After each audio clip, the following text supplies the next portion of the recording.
Good afternoon. আজকে এই ভিডিওতে আমি এমন কিছু জিনিস দেখাবো যেটা ছিল একদমই আনপ্ল্যান্ড, মানে যখন যেটা মনে হয়েছে আমরা জাস্ট করে ফেলেছি। এই বছর ক্রিসমাসটা আমরা অন্য একটা স্টেটে, অন্য একটা শহরে একদম অন্যভাবে কাটানোর একটা প্ল্যান করেছিলাম, কিন্তু কোনো একটা কারণবশত সেই প্ল্যান ক্যান্সেল হয়ে যায়। আর তারপর আমরা আর কোথাও বেড়াতে যাওয়ারই প্ল্যান করি না। স্বাভাবিকভাবেই মনটা খারাপ লাগছিল। 24টা ছিল ভীষণ বৃষ্টির দিন, মানে সকাল থেকেই প্রচণ্ড বৃষ্টি পড়ছিল, মেঘলা আকাশ, মনও খারাপ। তার মধ্যে কোথাও একটা না বেরোলে বাড়িতে বসে আরও মন খারাপ হতো। বিকেল 3টে নাগাদ তাই বৃষ্টি মাথায় নিয়ে বেরিয়ে পড়লাম অজানার উদ্দেশ্যে। একদম অজানা সেটা বলা বোধহয় ভুল হবে। একটা জায়গায় দেখেছিলাম যে কোথাও একটা ক্রিসমাস লাইট হচ্ছে, আর সেই জায়গাটার নাম হচ্ছে কলেজ স্টেশন। কলেজ স্টেশন থেকে হঠাৎই আমাদের খাস কলকাতার কলেজ স্কোয়ারের কথা মনে পড়ে গেল। ভাবলাম একটু দেখেই আসি না জায়গাটা কেমন। এই জায়গাটার বিষয়ে আমাদের কোনো ধারণাই ছিল না, শুধু গুগলে দেখাচ্ছিল মোটামুটি 4 ঘন্টা লাগবে আমাদের বাড়ি থেকে।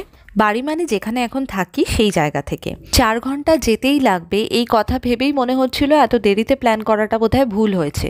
কিন্তু যাই হোক, দেখতে তো যাচ্ছি লাইট, সকালে বেরোলে তো আর লাইট দেখা যায় না।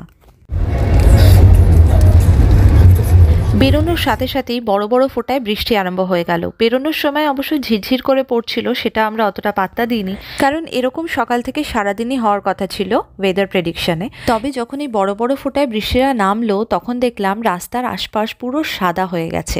আমাদের তো বসে বসে বাইরের দৃশ্য দেখতে খুব ভালোই লাগছিল, কিন্তু যে ড্রাইভ করছিল তার একটু অসুবিধাই হচ্ছিল।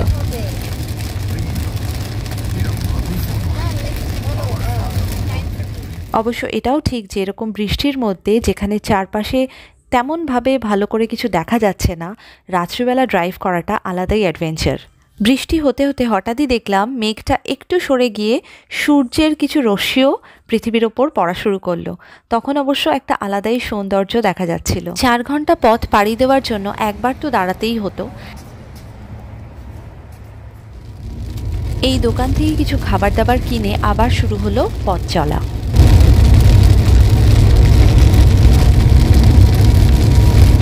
সেদিন এই বেড়াতে যাওয়াটা কোথাও পৌঁছানোর উদ্দেশ্যে ছিল না, বাড়ি থেকে বেরিয়ে কোথাও একটা যাচ্ছি এটাই ভালো লাগছিল। আমরা দেখতে যাচ্ছিলাম লাইটস, আর পথেই দেখা হয়ে গেল একটা ন্যাচারাল ওয়ান্ডারের সাথে। হ্যাঁ, আমরা প্রচুর লাইটনিং দেখলাম। বিদ্যুৎ চমকাতে তো আগেও দেখেছি, কিন্তু সেটা একটু গ্যাপ দিয়ে দিয়ে, কিন্তু এটা যেন একদম ফ্ল্যাশিং লাইটস ছিল। আমার একটু মনটা খারাপ লাগছিল, কারণ এত বৃষ্টিতে আমি বুঝতে পারছিলাম না যে যেখানে আমরা লাইট দেখতে যাচ্ছি ওখানে গিয়ে আদৌ আমরা নামতে পারবো কিনা। কথাটা শুনে আমার হাজব্যান্ড বলল যে দেখো, সান্টা ক্লজ তোমাকে নিজেই ফ্ল্যাশিং লাইটস দেখাতে চলে এসছে আকাশে। বৃষ্টিটাও তখন মোটামুটি ধরে এসছিল, আকাশে সূর্যটাও পুরোপুরি ডোবেনি। একপাশে লাল আকাশ, অন্যদিকে এই বিদ্যুতের ঘন ঘন ঝলকানি ভীষণ সুন্দর লাগছিল। ভেবেছিলাম কিছুক্ষণের মধ্যে এই জিনিসটা পুরোপুরি বন্ধ হয়ে যাবে, যেরকম আমরা অন্য সময় দেখে থাকি, কিন্তু এই জিনিসটা চললো প্রায় ঘন্টাখানেক। ভীষণ ভালো লাগছিল, মনে হচ্ছিল আমরা একটা অন্য জগতেই পৌঁছে গেছি। মাঝে মাঝে তো এত বেশি লাইট লাগছিল আকাশে, মনে হচ্ছিল দিন হয়ে গেছে। মাঝে একবার তো মনে হচ্ছিল পথের পাশে গাড়ি দাঁড় করিয়ে একটু নেমে দেখি আকাশটা কত সুন্দর লাগছে। হাইওয়ের ওপরে থাকার দরুন সেটা সম্ভব হয়নি। আর আমি যদিও ক্যামেরাটা একভাবেই এক জায়গায় ধরে রেখে সেদিকটাই শুধু তুলেছিলাম, কিন্তু বিভিন্ন দিক থেকে বিভিন্ন সময় এরকম বিদ্যুতের ঝলকানি আসছিল, শুধুমাত্র একটা জায়গা থেকে নয়। আর সব থেকে মজার ব্যাপারটা ছিল যে ছোটবেলা থেকে আমরা জানি যে বিদ্যুৎ চমকালে তারপরে একটা বাজ পড়ার আওয়াজ শোনা যাবে, কিন্তু এখানে সেরকম কোনোই আওয়াজ শোনা যাচ্ছিল না। মনে হচ্ছিল সত্যি সত্যিই কেউ আকাশের গায়ে কিছু ফ্ল্যাশিং লাইট সেট করে দিয়েছে। এই সময় বৃষ্টিটা একদমই বন্ধ হয়ে যায়, আর একটু একটু মনে আশাও জাগছিল যে হয়তো আমরা যেখানে লাইট দেখতে যাচ্ছি সেখানে নেমে ভালো মতো ঘুরে ঘুরে লাইটগুলো দেখতে পারবো। তবে অবশ্যই শিওর হতে পারছিলাম না, কারণ আমরা যেটা সবসময় দেখে এসেছি, বিদ্যুৎ চমকালে তার সাথে বাজ পড়ে আর তার সাথেই নামে প্রচণ্ড জোরে বৃষ্টি। তো সেটারই একটা ভয় লাগছিল যে এখন তো বিদ্যুৎটা চমকাচ্ছে, তারপরে হয়তো যখন গিয়ে পৌঁছাবো তখন শুরু হয়ে যাবে প্রচণ্ড বৃষ্টি। কিন্তু এই জার্নিটা দারুণভাবে আমরা এনজয় করেছি। এইটা সত্যি মনে রাখার মতন একটা জার্নি ছিল। মাঝে মধ্যে কিছু বিদ্যুতের রেখাও দেখা যাচ্ছিল, সেটা আমি অবশ্য ভালো করে তুলে রাখতে পারিনি। এই জার্নিটা শেষ হতে হতে আরও কয়েকটা কথা বলে নেওয়া যাক।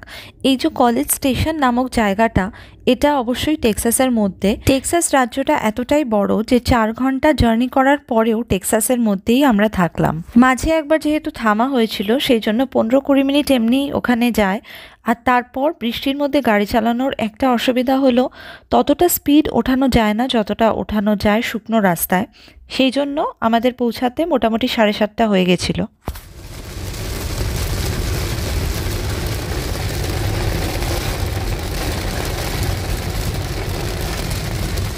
কলেজ স্টেশনের কাছাকাছি পৌঁছাতে না পৌঁছাতেই আবার নেমে গেল সেই সাংঘাতিক বৃষ্টি। এরপর আবার একটু পরে বৃষ্টিটা কমেও গেল আর বিদ্যুৎ চমকাতে লাগলো আগের মতোই। আমরা যাচ্ছিলাম ক্রেনিক ট্যাপ রোডের একটা জায়গায়। সেটা ইভেন্টটার নাম ছিল ক্রিসমাস ইন দ্য পার্ক, মানে ওটা একটা চিলড্রেন পার্ক। এই জায়গাটার ব্যাপারে বেশি তো কিছু জানতাম না, শুধু এটুকু জানতাম যে এই জায়গাটার যে লাইটিংটা করা হয়েছে সেটা লোকাল কিছু পাবলিক ফান্ড করে এই জিনিসটা সাজিয়েছিল। আর এই জায়গাটা দেখে আমার পার্টিকুলারলি মনে হলো কলকাতার যেরকম মাঠের মধ্যে দুর্গাপুজো হয়, একটা জায়গায় প্যান্ডেল হয় আর চারদিকে লাইটিং হয়, এই জায়গাটাও ঠিক সেভাবেই সাজানো ছিল। এখানে প্যান্ডেল বলতে তো কিছু আলাদা করে থাকে না, শুধু মাঠের মাঝামাঝি একটা ক্রিসমাস ট্রি এর শেপে সাজানো ছিল। মাঠের মাঝখানে একটা প্লে এরিয়া ছিল বাচ্চাদের জন্য, আর তার সাথে দুটো লেক ছিল। পুরো জায়গাটাই অসাধারণভাবে সাজানো ছিল।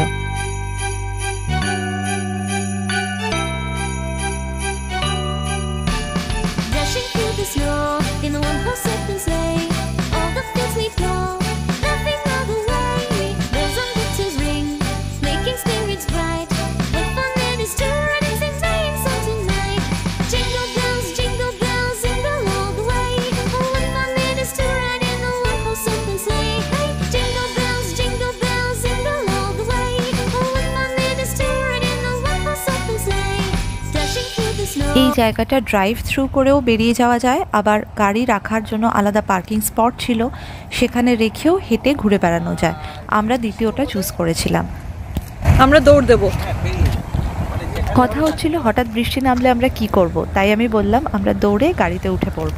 যে রেটে বিদ্যুৎ চমকাচ্ছিল আমরা সত্যি ভয় পাচ্ছিলাম যে যখন তখন বৃষ্টি নেমে যেতে পারে। এই সেই জায়গাটা যেখানে ক্রিসমাস ট্রি এর মতন করে লাইট সাজানো ছিল।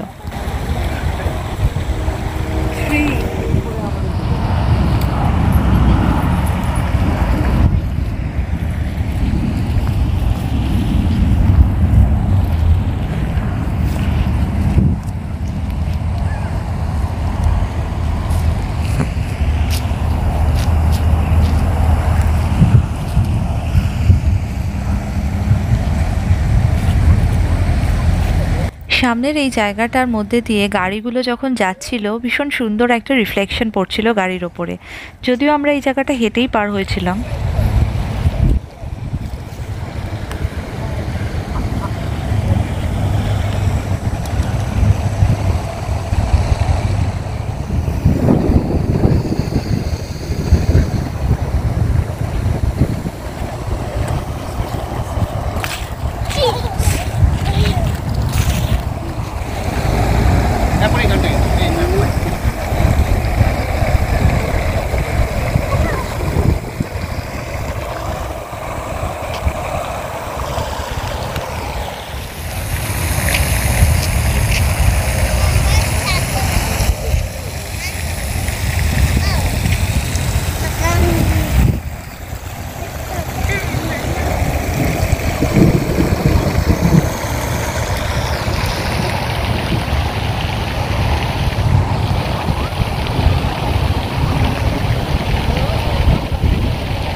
It's okay. Let's go.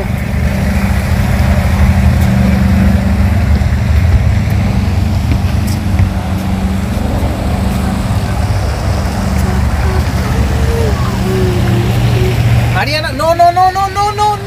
Napaching main. Amane.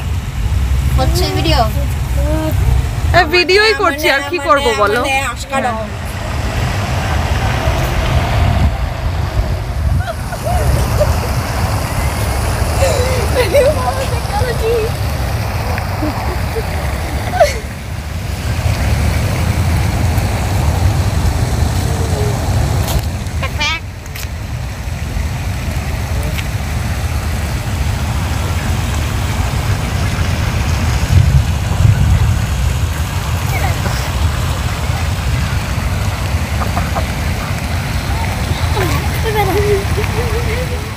এই হাঁসগুলো যে লেকটায় আমরা দেখছিলাম তার পাশে আরেকটাও লেক ছিল, কিন্তু সেদিকটা আর আমরা যাইনি। ভেতর দিয়ে রাস্তা ছিল, মানে পায়ে চলা পথ, আর সেখানে আলো বিশেষ ছিল না, সেই জন্য আর ওই দিকটা আমরা যাইনি। এরপরে যে দিকটায় গেলাম সেদিকটাই হচ্ছে প্লে এরিয়া। প্রথমে আমরা ঢুকবো নাই ভেবেছিলাম, মেয়েকেও এটাই বলা হয়েছিল যে সমস্ত দিকের গেট এখানে বন্ধ, কিন্তু তারপরে ও ঠিক খুঁজে বার করলো একটা গেট যেটা খোলা ছিল।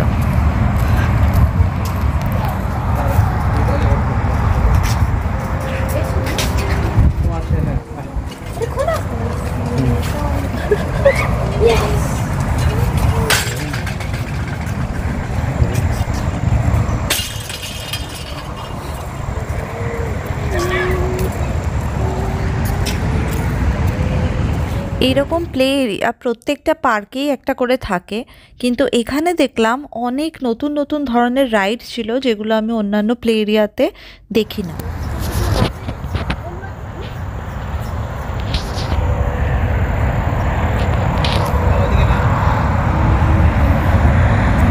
Ariana, come here.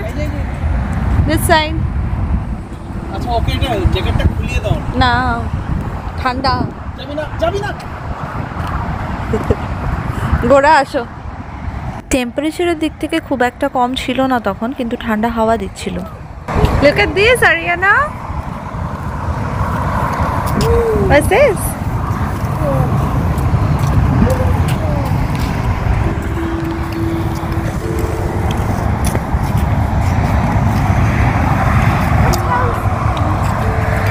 এইরকম মেজের মধ্যে খেলতে বাচ্চারা ভীষণ পছন্দ করে, যদিও ওই সময়টা এত রাত হয়ে যাওয়াতে আর ক্রিসমাস ইভ হওয়াতে তেমন একটা কেউই ছিল না এখানে খেলার মতন।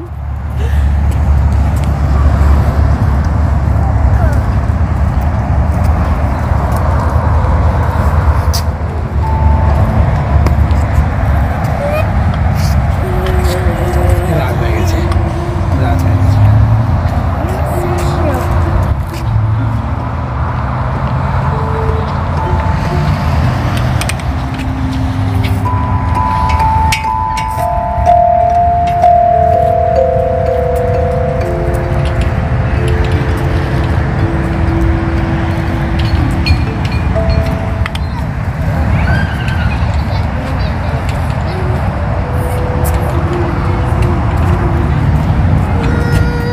এখানে কিছু কাট আউট রাখা ছিল ফটো বুথ টাইপের, কিন্তু এর পেছনে গিয়ে আর ছবি তোলানো হয়নি। পেছন দিকটাও বেশ অন্ধকার মতন ছিল। এরপরে আমার মেয়ের ফেভারিট সুইং, সেইখানেও ছুটে ছুটে চলে গেছিলো, কিন্তু তারপর আর বেশিক্ষণ আমরা এখানে থাকিনি। তখন মোটামুটি ওই 9:45 বাজছিল, রাত হয়ে যাচ্ছিল। আমার মেয়ে যেহেতু রুটি খেতে খুব পছন্দ করে বাইরে বেরোলে, সেই জন্য আমরা কোথাও গেলেই ইন্ডিয়ান রেস্টুরেন্টই খুঁজে বার করি। ওখানেও আমরা সেটাই খুঁজছিলাম। তো কাছাকাছির মধ্যে আমরা যেটা পেলাম সেটা হচ্ছে একটা নতুন রেস্টুরেন্ট, সেটার নাম ছিল টিক্কা হাউস। পার্ক থেকে বেরিয়ে ডাইরেক্ট সেখানে চলে গেলাম।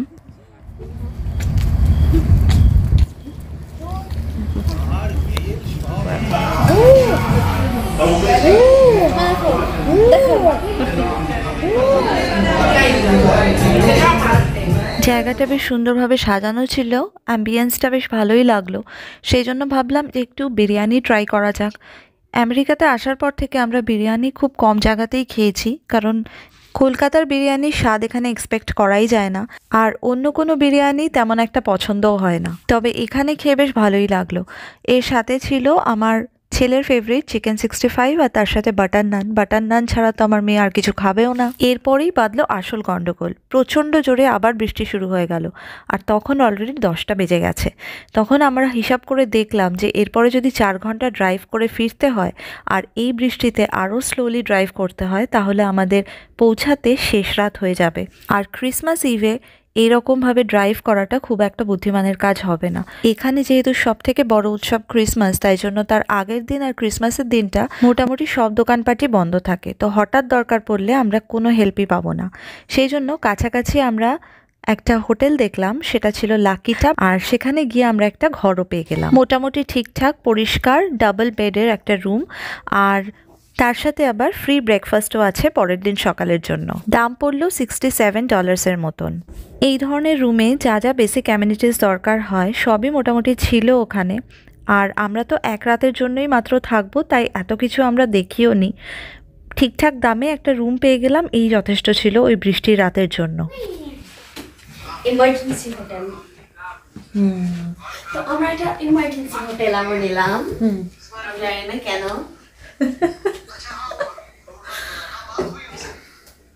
আমাদের বলা হয়েছিল ব্রেকফাস্ট থাকবে সকাল 8টা থেকে। আমরা সকালে যখন বেরোলাম তখনও ছিল ঝিরঝিরে বৃষ্টি। কোন দিকে ছিল মনে আছে? ওই তো এই যে সুইমিং পুল, ওই দেখো মানে মিনি সুইমিং পুল আছে একটা। Made by rain water.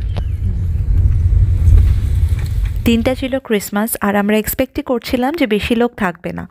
এমনিতেও আগের দিন রাতে আর পরদিন সকালে আমরা হিসাব করে যা বুঝলাম তাতে আমরা ছাড়া আর 2-3 জনের মতনই বোর্ডার ছিল ওই হোটেলে।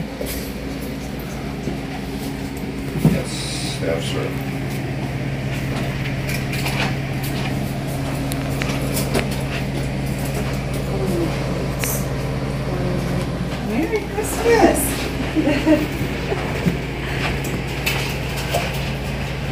Gora is making waffle. Merry Christmas. আমরা ছাড়া ওখানে খেতে গেছিল একটা কাপল, তারাও ওই বৃষ্টির রাতে হঠাৎ করেই আটকে পড়ে আর সেই জন্যই হোটেলে আসে। ওই দেখো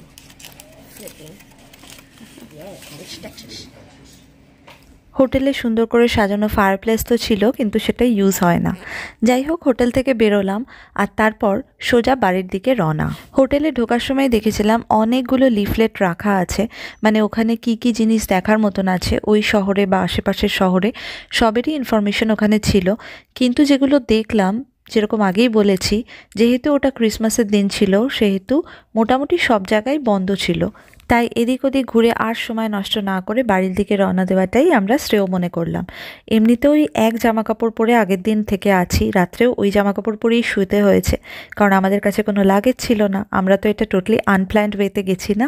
স্বাভাবিকভাবেই অস্বস্তি তো হচ্ছিলই, তার সাথে টায়ার্ডও লাগছিল, কারণ রাত্রিবেলা যতই আমরা হোটেলে হাত পা ছড়িয়ে শুয়ে থাকি আমাদের ঠিকমতো ঘুমই হয়নি। ছোটরা অবশ্য আরামসে ঘুমিয়েছিল।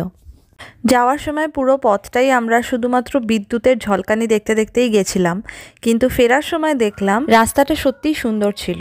মাঝে মাঝে দুপাশে মাঠ, আবার মাঝে মাঝে দুপাশে বড় বড় গাছ।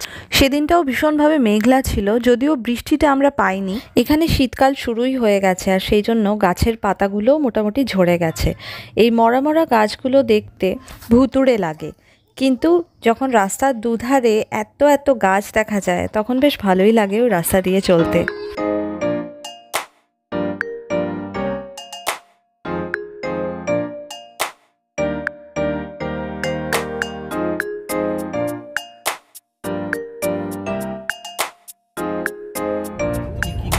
আমরা যখনই এরকম লং ড্রাইভে যাই আমরা গান শোনার থেকে গল্প শুনতে বেশি পছন্দ করি, তাই জন্য যখনই আমি এই ভিডিওগুলোর অরিজিনাল সাউন্ডটা রাখছি দেখবেন পেছনে একটা গল্প বলার মতন সাউন্ড আসছে। আসার সময় আমরা একটা দোকানে দাঁড়িয়েছিলাম আর সেই দোকানে একটা বেশ মজার জিনিস হয়েছিল।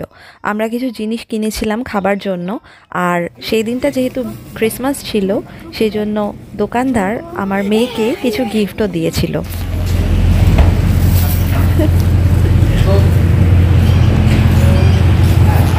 দোকান থেকে বেরিয়ে আবার শুরু হলো পথ চলা, মানে গাড়ি চালানো। আগের দিন যেরকম বৃষ্টিতে চারিদিক সাদা লাগছিল, এই দিনও বেশ সাদা সাদাই লাগলো। তখন আমরা বুঝলাম এটা বৃষ্টি নয়, সামনে কুয়াশা ছিল।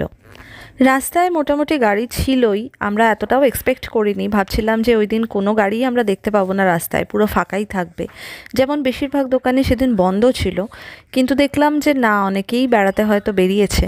যে খেলনাগুলো আমার মেয়ে পেয়েছিল সেগুলো নিয়ে এরা খেলা শুরু করে দিয়েছিল গাড়ির মধ্যেই।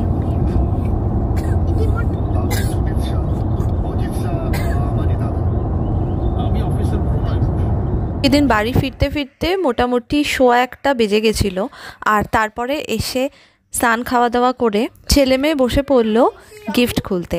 ক্রিসমাসে তো সান্টা ক্লজের থেকে গিফট পাওয়ার কথা ছিল। লেটস ফিল করো, এখানে জিনিস আছে। This for Ariana. হ্যাঁ, লিস্ট যেটা লেখা আছে। আচ্ছা দিয়ে দাও আরিয়ানাকে। Okay, you're doing it my way, I guess. Squat ball. আমরা যেহেতু ক্রিসমাস ইভে বাড়িতে ছিলাম না, সেই জন্য আমার ছেলে একটু ডাউটফুল ছিল যে স্যান্টা ওকে গিফট দিয়েছে কিনা। দেখি জানি ভিডিও করছি। Is that a watch? এত বড় No, no, no. Ada. Is this a watch? তারপরে যখন দেখলো টেবিলের তলায় দুজনের জন্যই গিফট আছে, তখন খুব খুশি হয়েছিল। তারপরে খুলে দেখা শুরু হলো যে ও যে গিফটটা চেয়ে সান্টা ক্লজকে চিঠি লিখেছিল সেটাই দিয়েছে কিনা। Okay, so এইটা আমি জানতাম এটা থাকতো। না পরি তো লেটার লিখে নি হ্যাঁ But Santa already knew. আর তোমায় কি দিয়েছে গোরা? এটা একটা amphibious car. I guess that's what serious কার কি amphibian হয়ে গেছে এই গাড়িটা।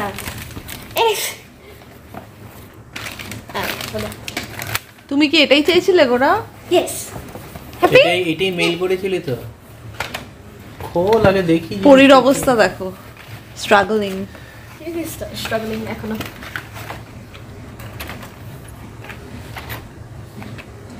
Stand. এটা এটা তো ব্যাটারি দিতে হবে এগুলো। হ্যাঁ গোরাটাও ব্যাটারি লাগবে। হ্যাঁ কি বললি অ্যাডাপ্টার আছে? it says like এটা টাইপের ওয়াচের মতো জিনিস আছে এটার। ও ওয়েট আমি বুঝতে পারলাম এটা কি। আমাদের এই বছরের ক্রিসমাসটা তো এইভাবেই কাটলো। আর এইভাবে হঠাৎ করে কোনো প্ল্যানিং ছাড়া কোথাও যাওয়া, সেখানে গিয়ে থাকা, খাওয়া দাওয়া করা, ঘোরাফেরা করা, এটা আমাদের জন্য একটা নতুন ব্যাপার ছিল। বেশ ভালোই লাগলো। আশা করি আমাদের এই ভিডিওটা দেখে আপনাদেরও ভালো লেগেছে। কেমন লাগলো আর আপনারা ক্রিসমাসটা কিভাবে কাটালেন সেটা কমেন্ট করে জানাবেন। এই ভিডিওটা দেখার জন্য অনেক অনেক ধন্যবাদ।